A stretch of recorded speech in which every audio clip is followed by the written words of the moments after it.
Hello again. Good morning again. Let's sit nice and tall and close the eyes. Just take a moment to arrive.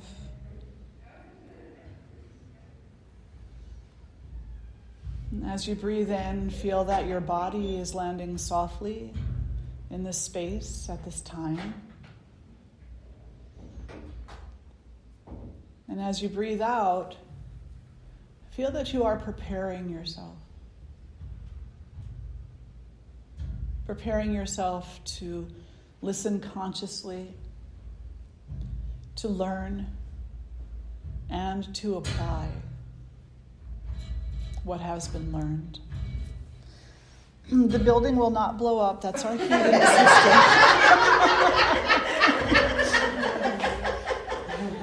She's a bit temperamental. Funny story there, I'll share shortly. So draw the hands together in front of the heart.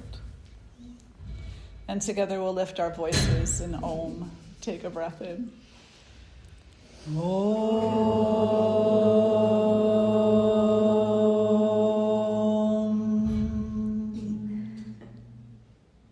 Bowing the head to the heart, acknowledging all that is.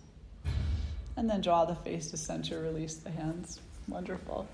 So good to see you all here today. So the heat will bang like that for a little while. And typically we don't have it on this time of day, except that they did a delivery 2 days ago and they filled it to the top. And you shouldn't fill your oil tanks to the top.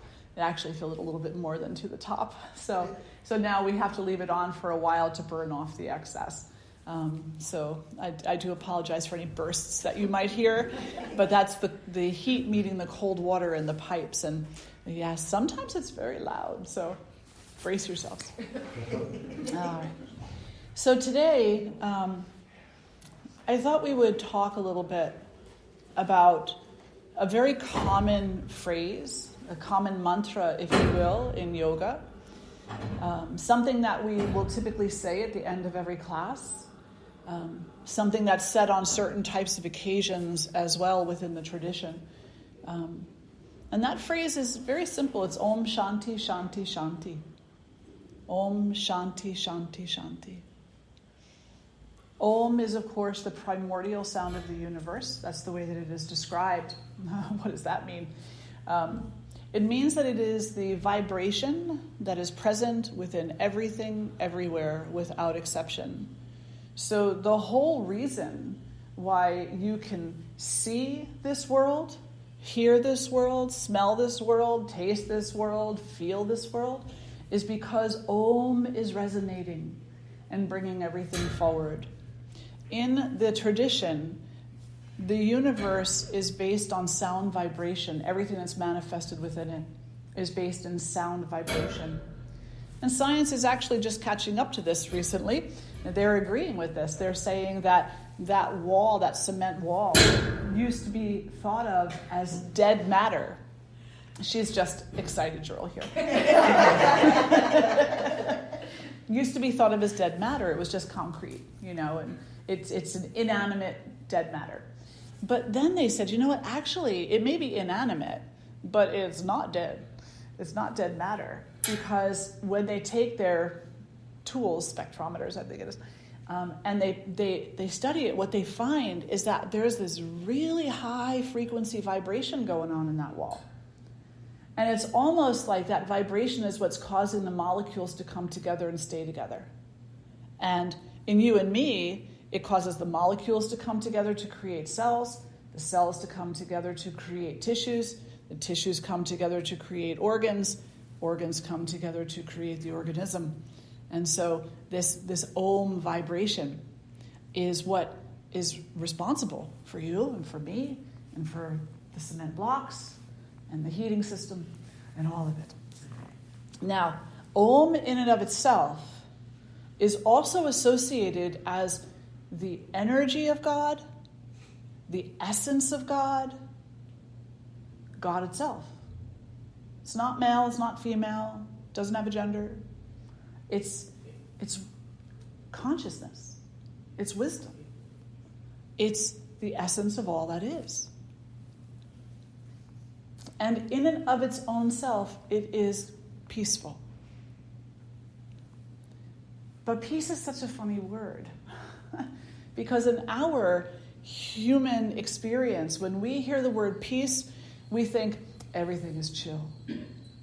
Everything inside, everything outside. But that's not what peace is. Peace is not necessarily that everything is going our way and that we're happy and content and satisfied with what's happening. That's not exactly what peace is. As a matter of fact, peace has nothing whatsoever to do with what is outside of us. The whole world can be in absolute chaos.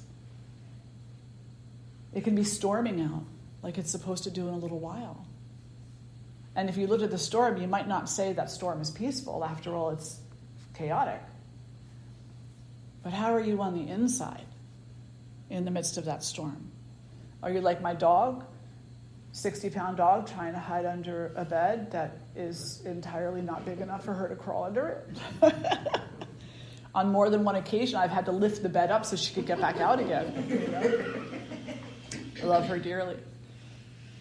You know, do we enjoy the drama of the clashes of thunder and lightning, and we allow ourselves to jolt, you know, in the drama of it all?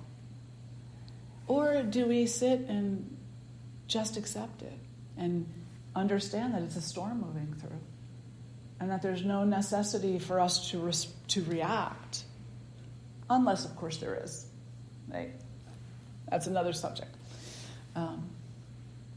So this concept that we have of peace, that everything is kind of syncing up with our expectations of it to, if it remains calm and consistent out there, then it can be calm and consistent in here, is a fallacy. That's an absolute fallacy, because nothing is calm and consistent out there. It's not the way that it was designed. It's not the way that it flows. It's not the way that it is. We could say that divine consciousness is responsible for everything that is manifested, but that divinity has also given everything that manifested in a really interesting little twist called free will. So when we hear free will, we tend to think of your free will and my free will as human beings. But you know, many things have free will, right? Storms can go wherever they want to go, depending upon their power and the direction of the influences that are affecting them. They just go. Of course, you know, scientists might not equate that with free will, but it certainly is, right? A storm doesn't happen in a vacuum. A storm grows and recedes and grows again and recedes again and goes here and goes there, and no two storms are the same. So the storm has some kind of free will that we don't associate with. A dog has the free will to choose to bite you or not bite you. Absolutely. And some people might say, oh no, dogs can't choose not to bite you. If they're vicious, they're vicious. Well, humans can be vicious too. They can choose not to bite you. I think the dog can choose not to bite you too, right? Maybe the dog doesn't have the same type of self-control that a human has been taught to have, but that doesn't mean that they don't have a choice. They do. So everything is infused with this freedom to express this consciousness in however it becomes expressed. Om Shanti Shanti Shanti. The manifest universe, which I'm part of. Let there be peace within me. That's the first Shanti. Let there be peace within me. The peace within me to not be distracted, irritated, destroyed even, emotionally, mentally, by what's outside of me. If there's work to be done, let me see the work, and let me know the work, and let me do the work. If there's something that's needed, empower me to fill that need. But let me not become caught up in what Rumi calls bitter words. Instead, let me be peaceful inside. They did a really great study, maybe in the 90s, I think it was. And they were trying to figure out what it was about rescue workers, like firefighters and whatnot. They're so efficient. Like the average person, if they see a fire, they freak out. But the firefighter, why is the firefighter able to go into a burning building, save lives, and come back out again for the most part? Why are they able to, what benefit do they, why do they not freeze like so many freeze? Why do they not flee like so many flee? They say because they're peaceful inside. They're peaceful on the inside. They see, they know what has to be done, they do it, and they don't allow their mind to go everywhere else. They stay focused. They breathe. They do the work. And life is like that. When we are focused, when we draw in from the distractions, when we allow ourselves to experience inner peace, contentment, calm, consistency, then life has a different flavor to it. We're happier. We're even more content. We're more willing to be of service to others. We're more willing to be non-judgmental.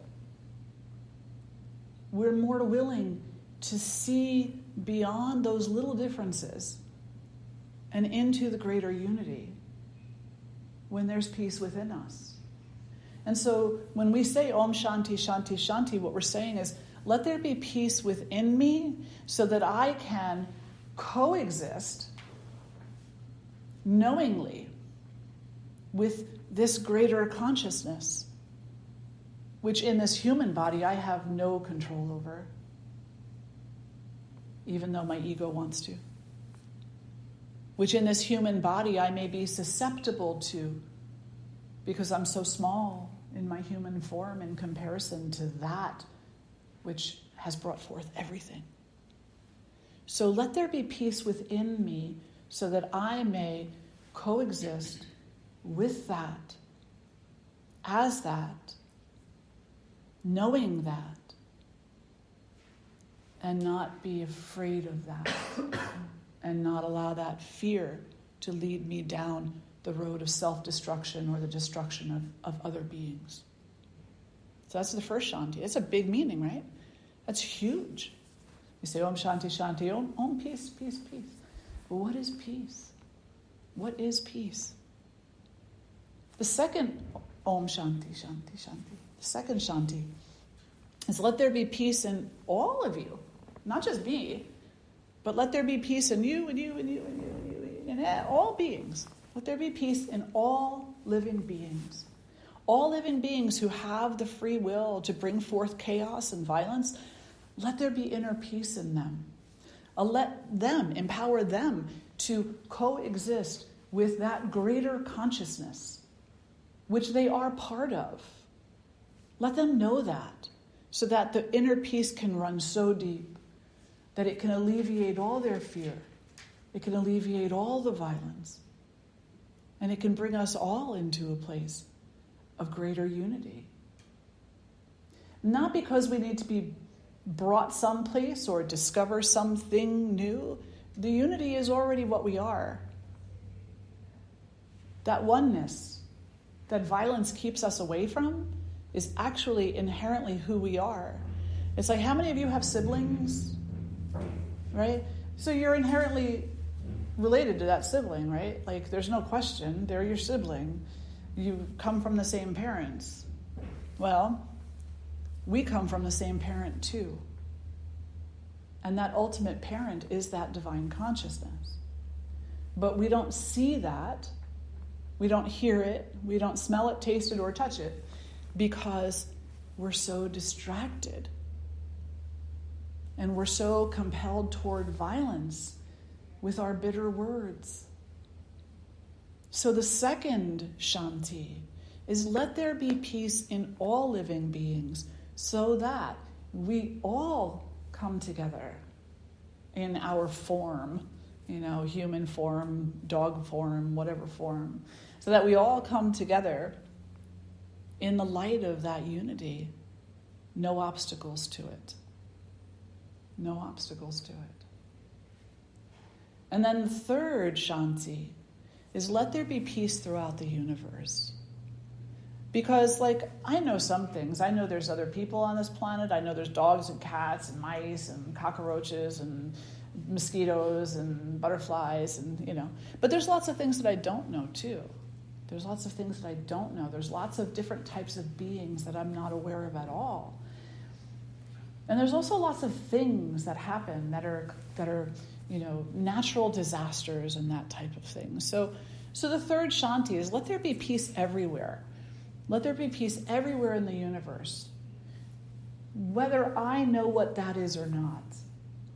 Let that peace extend beyond my peripheral view and into the realm of the mystery. Let all things be peaceful everywhere. Let there be no obstacle to unity and to love. Om Shanti, Shanti, Shanti. So when we say that at the end of class, at the beginning of class, or at any point in time, we're actually making a very, very big statement. Om Shanti, Shanti, Shanti. Let there be peace within me. Let there be peace within all living beings. And let there be peace throughout the entire universe. Sometimes the second one is within the world. So me, the world, the universe. And when we make that proclamation, when we state that, we're actually saying, hey, I'm willing to do the work of peace. I'm willing to do the work of peace. Because you can't just give you peace. You can't just say, here you go, here's some peace. And then you walk through the rest of your life being all peaceful. It doesn't work that way. Peace is the byproduct of coming into a healthy recognition of the human and of the spiritual within the human. Peace is the product of that relationship. It's the essence of who you truly are. It's already in you, but you got to do something to discover it or to rediscover it within yourself, because it's just been so covered over. However many years old you are, that's how long you've been fighting it. All of us, without exception, right? We may be very open to peace in some areas of our life, but I guarantee you every single one of us has at least 1,000 areas that where we fight against it. Right? And it's true though, right? Yeah, totally. It's so true. We have so many different little resistances going on. And so we're saying, when we say Om Shanti, Shanti, Shanti, we're saying, okay, strength to do the work now, focus to do the work, tools to do the work, willingness to do the work. That's where it starts. And so where does it start? How do we start? How do we start cultivating or rediscovering that inner peace within us? And there's lots of ways that question is answered. But one very beautiful answer comes from Rumi. He wrote this beautiful poem called The Guest House. He said, "This being human is a guest house. Every morning a new arrival, a joy, a depression, a meanness. Some momentary awareness comes as an unexpected visitor. Welcome and entertain them all. Even if they are a crowd of sorrows who violently sweep your house empty of its furniture, still treat each guest honorably. He may be clearing you out for some new delight. The dark thought, the shame, the malice, meet them at the door laughing and invite them in. Be grateful for whoever comes, because each has been sent as a guide from beyond." Now that translation of Rumi's poem, The Guest House, comes from Coleman Barks. And what he's telling us in there is that if you wish to know the truth, the essence of who you are, where you came from, what your potential is, then you have to stop dividing yourself up into parts. That's the angry me, that's the happy me, that's the scared me, that's the rich me, that's the poor me, that's the popular me, that's the fashionable me, that's the hopeless me. You have to stop that. Stop cutting yourself up into pieces, because there's no wholeness in pieces. You ever open that new jigsaw puzzle, put it together, and find there's one freaking piece missing?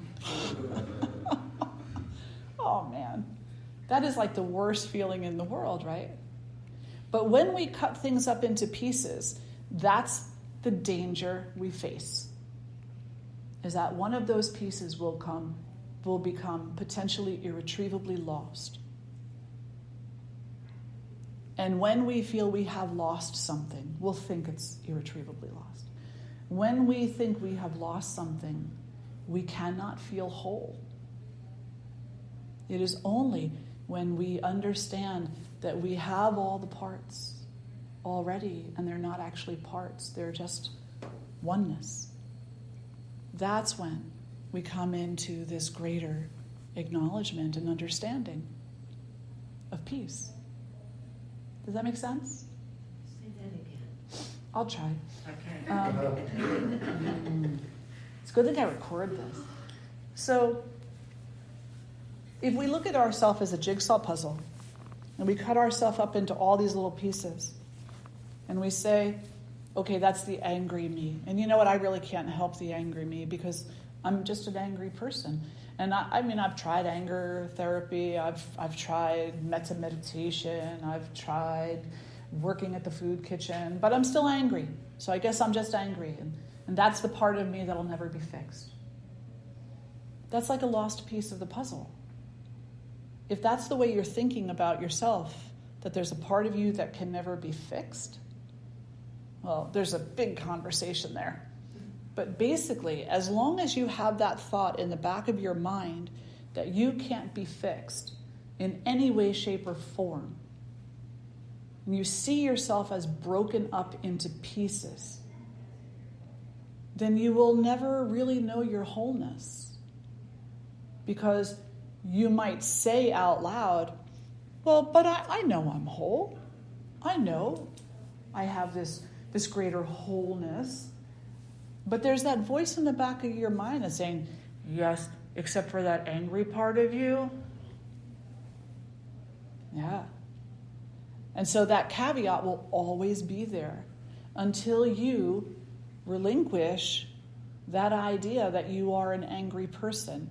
You experience anger. Anger knocks on the door. Like Rumi says, it comes, it knocks on the door. And you say, oh, Lord, no. It's like the vampire coming. You make the cross sign, like, no, stay out of here. But the reality is that the anger comes, it's a transient emotion.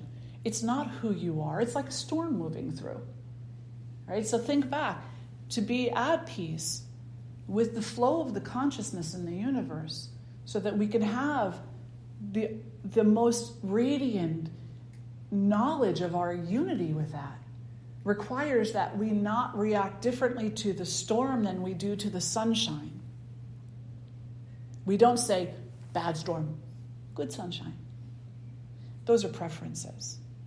We don't say, bad anger, good happy person. You say, no, anger has shown up, so let's just take a look at why. Why is anger here? Why am I feeling angry? How is it arriving? Thich Nhat Hanh does a beautiful meditation on anger. Is as you sit with it and you notice how it comes to you. What does it affect first? Does the temperature of your body rise? Do you get tingles in your fingers and toes? Do your eyes become very sharp? Does your head hurt a little bit? Like, how does it arrive? And what does it do once it's there? What is it asking of you? What is it really looking for? And you don't react to it. You don't do anything except for witness it. Learn what it really is. Learn what it's truly asking of you. And then watch it resolve. Watch the way it leaves. Did it leave because you told it to? Or did it leave because it was transient? It only came to leave. So if it only came to leave, then how can you define yourself by that? You can't. So as long as you identify yourself as being broken in your anger, but healthy in most other ways, then you're still saying, I'm not a whole person. Is that better? Okay. So can we acknowledge that we experience anger? Yes, and we should. 100%. Because we do. And anger leads to violence. If it is not appropriate anger, it can lead to great violence. And we need to know that. And then we practice whatever we have at our means, our yoga asana, our pranayama practices, our metta meditations, whatever tools and techniques it is that we are attracted to. We practice those so that we can work within the anger and say, okay, the anger is here. I recognize that the anger is here. And then we can face the anger rather than try to sweep it under the rug or hide from it or run away from it or give it all our power. We allow it to be there. We make no demands of it. We don't feed it. Right? There's that beautiful Lakota saying. And the little boy goes to his grandfather and says, Father, grandfather, I had a bad dream last night. I had a dream. There were 2 wolves inside of me fighting. And they were fighting so fiercely. And I woke up so scared. And I don't know which one wins. And the grandfather looked at me and said, the one you feed. The one you feed. So do you feed the anger? Or do you nurture the anger toward healing through understanding, compassion, and acceptance? Understanding, compassion, and acceptance. This is what brings about peace. This is what emboldens the peace that already exists within us.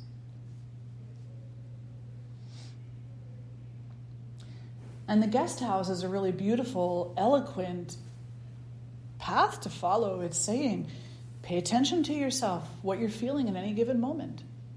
Whatever arises, welcome it. Whatever knocks on your door. Because anger doesn't come to stay. It comes with a purpose. And, if it's really super healthy angry, it comes with a very clear purpose. And that purpose is to clear you out of the attachment to your anger. Anger burns itself off. For what purpose? So there can be more space within you for something else. And they have a saying in science. They say, nature fills every niche. Every little environment, nature will fill it with something. She'll put something there. If we just cleaned out the property line, and now if we don't tend to that property line, she'll put something there. It might be something we don't want. Like those big vines that strangle the trees. So we have to tend to that. Well, it's similar in our mind and with our emotions, is that we work to heal the anger, but then we can't just leave it untended to. We have to continue to work in that healing way for ourselves so that something else doesn't grow there that could be potentially as harmful or even more harmful than the anger that we did feel. So what do we put there? Well, prayer, mantra, whatever your sadhana, your spiritual practice happens to be, service, reading uplifting poetry like Rumi, listening to uplifting music, playing uplifting music, creating artwork, pottery is wonderful, wonderful meditative practice, creating pottery. But embracing and experiencing other things and putting them in that place so that is the experience you reflect on. You might notice the tendency for human beings is that they go away on vacation to relax. And then they come back and there's always something to complain about. It's like, oh yeah, I had a great time, but oh my gosh, this one person who brought our food out at the restaurant just ruined the whole trip. But wait, I thought you just said the trip was okay, right? So what are you going to focus on? What memories are you going to create for yourself to focus on in order to cultivate a fertile ground of peacefulness and contentment within you? You have to make those choices. That's your free will, is to make those choices that empower you to know freedom, to know peace, to know love, to know compassion, to know yourself. just as much as it's your free will not to. And to let nature fill up that space with whatever she chooses. With whatever she chooses. So we can look to this beautiful spiritual poetry by writers like Rumi. We can look to the Bhagavad Gita. We can look to the Puranas or the Upanishads. We can look to the Bible. We can look to the Quran. We can look to whatever the holy book is that we have chosen to look at. And there is inevitably a path there to follow. And it is never a path of violence. It is never a path of violence. It is always a path of unity. Until the humans get a hold of it. And then they say, my book is better than your book. And it's like, no. All books are installments of the one book. Yeah. They're like, no. There's only one book. It's like, well, yeah, there is only one book, and that's part of it.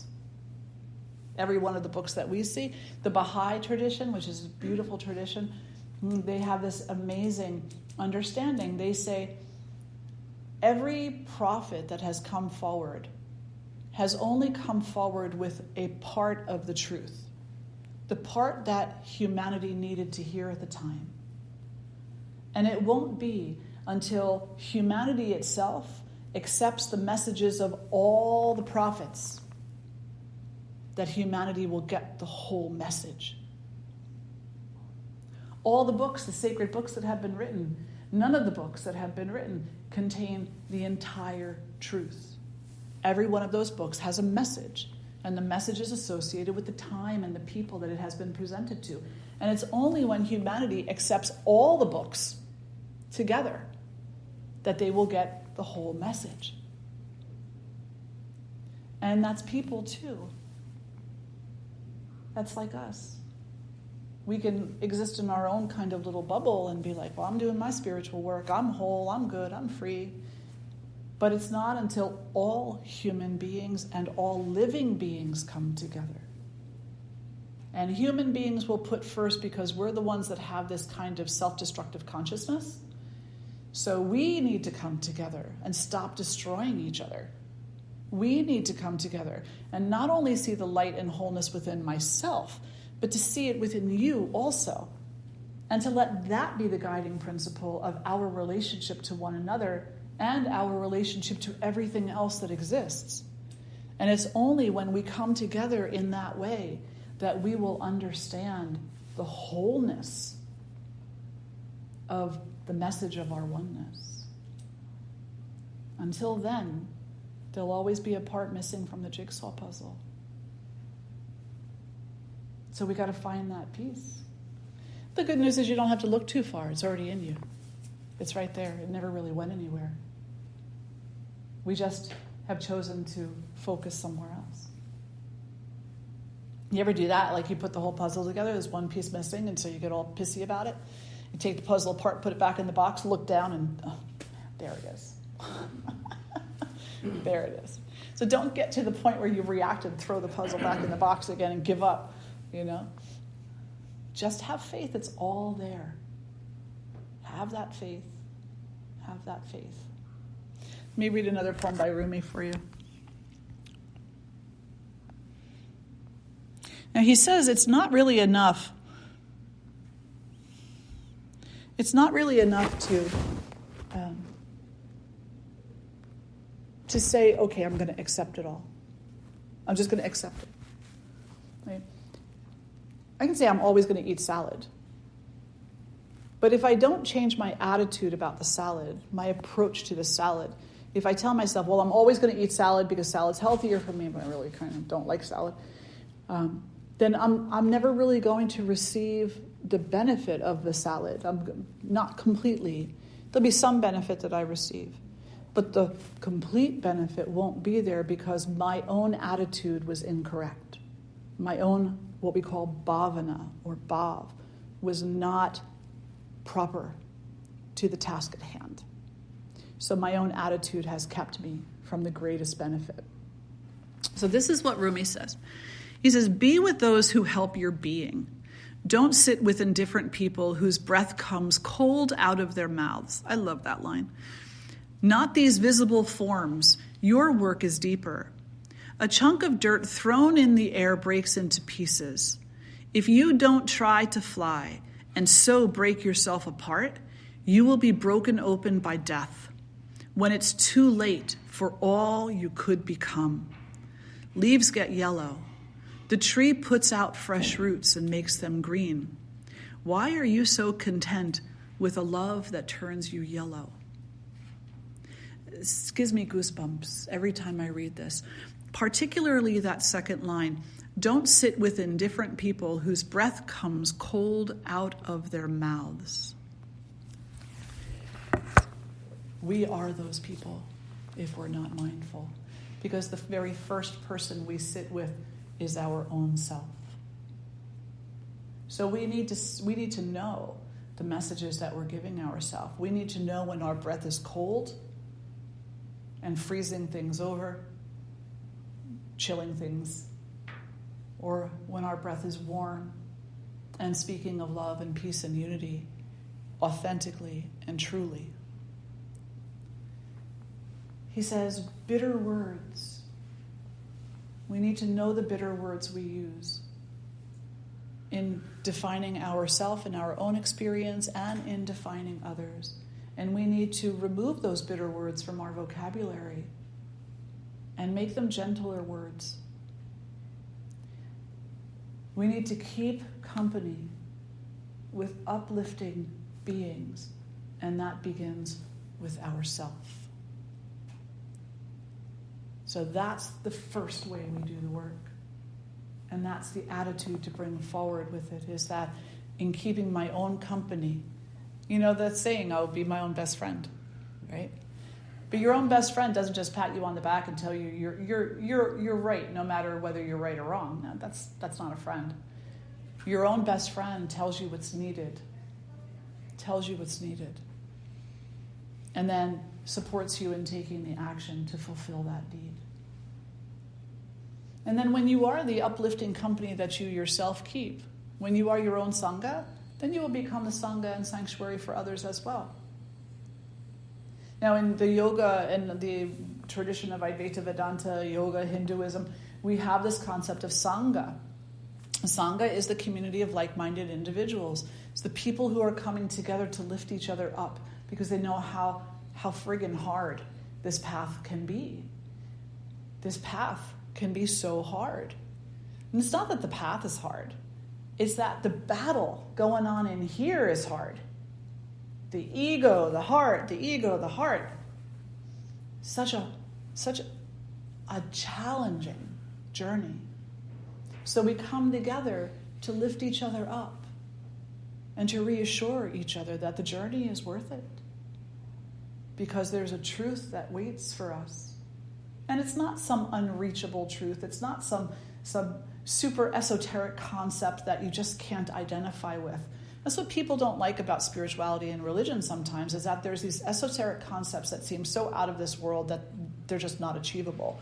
But the reality here is that this is very much achievable. Peace within yourself, peace throughout the world, and peace throughout the universe is absolutely 100% achievable. But where does it begin? Is with you. So you have to be willing to do the work in order to achieve the outcome. Must be. And the work isn't fixing other people. Nope. Work is not fixing other people. The work isn't even feeding the hungry or helping to shelter the poor. That's not even the work. The work begins with you cultivating the proper attitude in which to come forward and be of service to the needs of others. It's the attitude within you. Because somebody can go and they can work at the food kitchen and they can go around and talk to all their friends about all those people, you know, right? They can use service as a way of violence.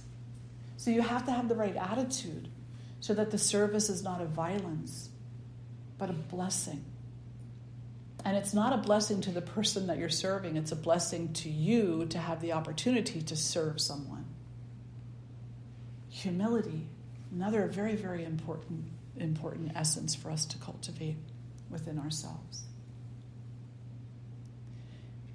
So the bhav, the sangha, and the love. Love is absolutely, it's the glue that holds it all together. But as with most other things, we misunderstand love much of the time. And we think, oh, love is something that should make me feel good. Love is something that should make me happy. Think about that. Love is something that should make me happy. So love is your servant. Love is your slave. Love owes you something. It should make me happy. No. Love is a blessing that you have been given to shower on others.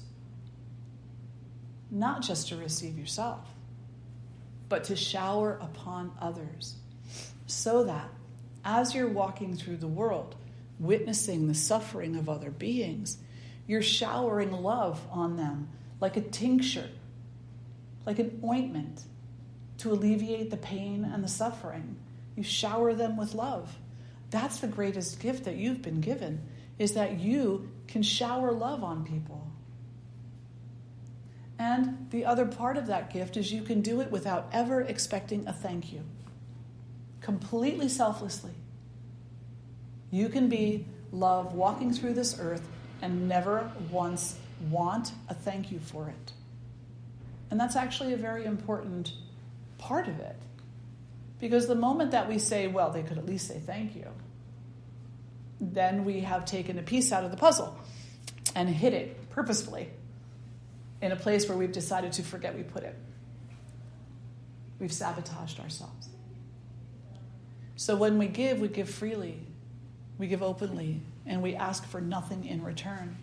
We ask not for conformance, not for proof, not for gratitude. We ask for nothing. This lesson really was profound to me in my time with Swamiji. He was here visiting one year when we were still in New Jersey. He was in the United States visiting one year when we were still in New Jersey. And he had asked myself and my husband to accompany him to Bharatnatyam, which is a huge celebration. These girls, they go through this traditional dance training. And at a certain point in time, they have a public show that shows their devotion through their dance. And this training goes for years and years and years. And this is a very, very big to-do. The whole community comes together generally to see these girls express their devotion. And the families all put this on. So he invites us to this huge function. And there's literally like 1,000 people there. And all these people are so happy to see Swamiji because they don't get to see him very often. And here he is, and all these devotees are coming up to him. And this one devotee comes up to him and brings him the most amazing bouquet of flowers, like dozens of roses and lilies and all these beautiful orchids, all in this. It was bigger than Swamiji, this thing. It was amazing how big it was. And he handed it to Swamiji and he says, "This is for you. Please bless me." You know, he didn't say, "Please say thank you." He said, "Please bless me." He gave him flowers and then asked for a blessing. So Swamiji gave him a blessing. And he just fawned over the flowers for a few moments, you know, and the gentleman was so happy to see how happy the flowers made Swamiji. And then Swamiji looked at the flowers and he looked at me and he said, "Sudachi, look what I have for you." And he handed me the flowers. And for a moment I thought that, I wonder if that man is okay with that. And then I saw the man smile. He smiled because Swamiji passed that blessing along to someone else. And so I passed it along too. I gave flowers to the girls and flowers to some of the family members and just passed them around, because a blessing is not just for you to keep. It's for you to share. Love is not just for you to keep. It's for you to share. It's for you to sprinkle upon all beings everywhere as a way of alleviating pain and suffering. It's not just for us to walk through the world and say, when am I going to get mine? No. You already have yours. Maybe that's the piece of the puzzle that's hiding under the rug, I don't know, or under the table, or that you just refuse to see. You already have love. You have an overwhelming abundance of it, which is exactly one reason why you are so able to walk through the world and sprinkle it out onto others, because it's actually the essence of your very own being. Om Shanti, Shanti, Shanti. Any thoughts or reflections or questions? Yes. I just wanted to say that's my favorite story. You said it a while ago before. It's my favorite, so thanks for sharing it again. You're very welcome. You're very welcome. Yes. I've been so into Rumi lately, and it took me a while because he talks about the pain all the time. The pain as a blessing. Yeah. So being peaceful and seeing that you have to be at peace with the fire burning in the house as well as the beautiful house. Yeah. And, there's a meditation. I used to do a lot of work in hospitals and mental health centers and whatnot. In hospitals, though, where people have chronic pain going on in their body, and I would lead them in this concentration where I would have them do a body scan and find an area in their body where pain was very intense in that moment, or at least discomfort was very intense in that moment. It was never usually very difficult for them to find that. And then I would invite them to focus on that, to pinpoint it, to go right to the center of it, as if you were sitting in one of those round plastic balls that people go through the park with. Right? So you're sitting in the middle of this space of pain in your body, and it's surrounding you. And now just imagine that you're in that bubble, and you start to massage. You start to massage.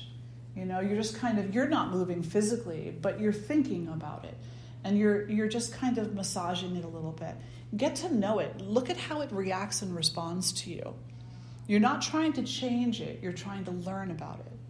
And so I go through this with them for a while, and then I take them on another scan, and I bring them to a place in their body where they feel nothing. Could be the tip of their nose or the tip of their finger, but they feel nothing there. That nothing is a form of freedom. There's no agitation. It's free of agitation. It's free of distraction. And I have them sit in the middle of that in this bubble and pay attention to it. And what is it? And how is it moving? How is it changing? What's happening? Do you really understand it? Is it what you think it is? And I'll keep them there for about 5 minutes, talking them through that. And then take them on a scan back to the first place. Put them in the middle of that bubble and ask them, now what's going on there? And inevitably, I would say 99% of people come out of that meditation and say, there was nothing there the second time. It was like they learned that the pain is actually something that is moving, it's consciousness within the body that's manifesting itself in response to your experience, and it's moving and changing and bringing forward healing, and that it's not to be afraid of, it's actually to embrace and to love that this process is there, it's in place for you. And it doesn't mean it doesn't hurt. It doesn't mean it's not painful physically, but that the pain is not senseless and purposeless. It has a purpose to it and a path to it that leads us, if we're willing to go there, to deeper understanding. The Buddhists teach that also. In Buddhism, some people think Buddhists are like the most depressed people because it's like life is nothing but pain and suffering. It's true. It's true. Life is pain and suffering. We're in biological bodies, That old saying, from the moment that you're born, you start dying. Yeah, and all that goes along with that. Life is full of pain and suffering. But life is also full of beauty and peace. It's all the attitude we bring to it. Yeah. Anybody else? Any other thoughts or reflections? Yes, Liz. It was interesting the way that you placed the word pain, because it happened to me like 3 weeks ago that I lost, my daughter had a miscarriage, and I was going through a lot of pain, emotional, physical pain and all of that. But then I sat with my sadness and the pain, and I said to myself, it had to be something out of this loss. The divine must want something out of this. And then I felt like I had a shift within myself. When I said that word, that it had to be something there. And then I started feeling a little at peace with my own self and trying to transmit that to my own daughter. I think that I'm a little closer to doing the conscious work, than she is. But then I start transmitting that to her, and she's kind of doing that. We both feel much better. Yeah. After that, just kind of being thankful and seeing what is the lesson, what is here for us to learn from this loss that we have. That it has to be something there for us to feel pain. So that pain give us a lot of things for us to kind of reflect and see what is in there for us to really see the real gift from it. Absolutely. It gives you the chance to reprioritize also. Right. Yeah. And how much of me has been focused on, silliness in life, really, harm and gossip and all these other things, when I could be taking that time and I could be telling my family members I love them. I could be being creative. I could be contributing to the greater wellness of beings. Yeah, so it really to the greater wellness of my own self. So it does. Pain, if we listen to it, if we befriend it, it becomes a teacher to us for sure. Yeah. Thank you, Luz. Thank you. Anybody else? Are we good? All right, let's sit tall and close the eyes.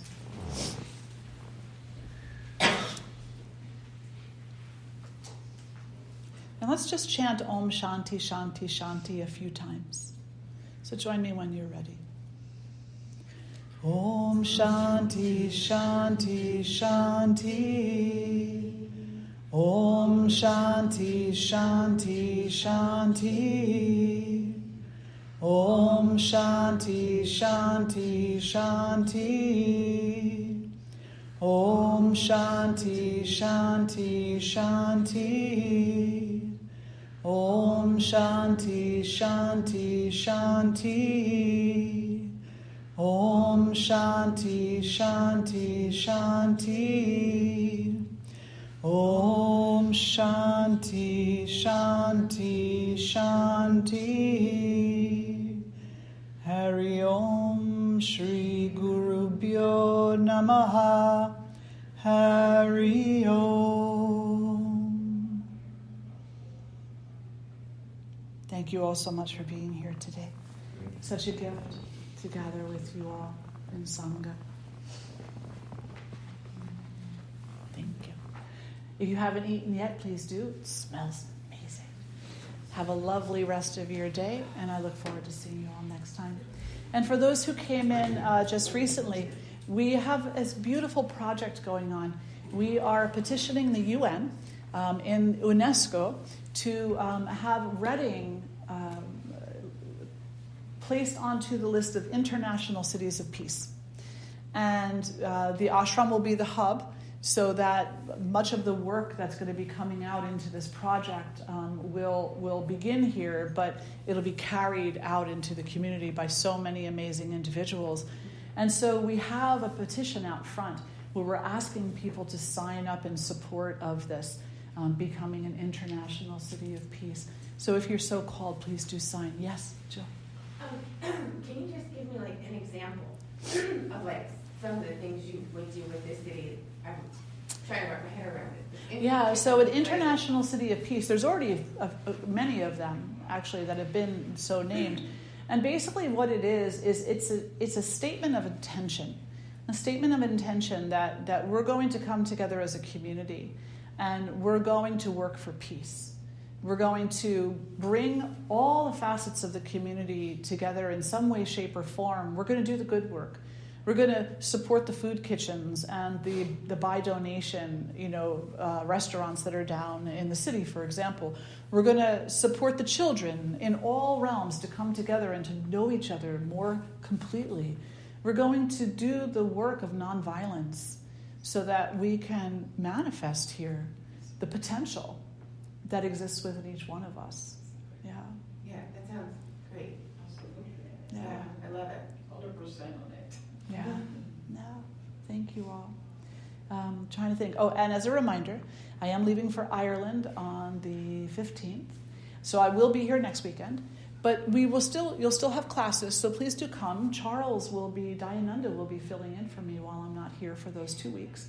And so he'll be leading the Wisdom Circle, and he'll be leading the Yin class and the morning meditation.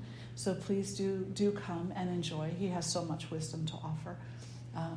And then I'll be back on the 28th, I think, or 29th of March. And so that weekend I'll be back. And we have the Durga retreat that weekend. There's still 1 or 2 spots left if anybody's interested to come. But it is just about full now, so which is wonderful news, right? Yeah. But I do hope to see some of you there too. Very good. All right. Enjoy your day. Thank you, everyone.